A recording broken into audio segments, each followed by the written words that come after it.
ಇತ್ತೀಚೆಗೆ ಪಾಲ್ಗಾಂ ಘಟನೆ ನಡೆಯಿತು. ಆ ಘಟನೆ ನಡೆದ ಮೇಲೆ ಆ ಉಗ್ರರ ತಾಣಗಳನ್ನ ಪತ್ತೆ ಹಚ್ಚಿ ಅವರನ್ನ ಧ್ವಂಸ ಮಾಡತಕ್ಕಂಥ ಕೆಲಸವನ್ನ ಮಾಡಿದ್ದಾರೆ ನಮ್ಮ ಸೈನಿಕರು.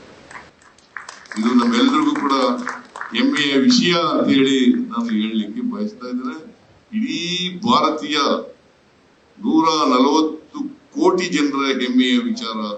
ನೀವೆಲ್ಲರೂ ಕೂಡ ನಮ್ಮ ಹೆಮ್ಮೆ ವಿಚಾರವನ್ನ ಇವತ್ತು ಎತ್ತಿಡಿತಕ್ಕಂಥ ಕೆಲಸವನ್ನ ಮಾಡಿದ್ದೀರಿ ಅಂತಕ್ಕಂಥ ಮಾತುಗಳನ್ನ ಹೇಳಲಿಕ್ಕೆ ಬಯಸ್ತಾ ಇದ್ದೇನೆ. ಇದು ಯಾವ ತರ ನಡೆದಿದೆ ಅಂತಂದ್ರೆ, ಶಿಷ್ಟ ರಕ್ಷಣೆ ದುಷ್ಟರ ಸಂಹಾರ. ನಾವು ಯಾವಾಗಲೂ ಹೇಳ್ತೀವಿ, ಇದು ನಾಣ್ಣುಡಿ. ಶಿಷ್ಟರ ರಕ್ಷಣೆ ದುಷ್ಟರ ಸಂಹಾರ ಆಗ್ತಕ್ಕಂಥ ರೀತಿಯಲ್ಲಿ, ಯಾರಿಗೂ ನಾಗರಿಕರಿಗೆ ತೊಂದರೆ ಆಗದ ರೀತಿಯಲ್ಲಿ ಉಗ್ರರ ತಾಣಗಳನ್ನ ಮಾತ್ರ ಗುರುತಚ್ಚಿ ಆ ಉಗ್ರರನ್ನ ಧ್ವಂಸ ಮಾಡತಕ್ಕಂಥ ಕೆಲಸವನ್ನ ಮಾಡಿದ್ದೀರಿ. ನಾವೆಲ್ಲರೂ ಕೂಡ ಹೆಮ್ಮೆ ಪಡ್ತಕ್ಕಂಥ ಕೆಲಸವನ್ನ ಮಾಡ್ತೇವೆ.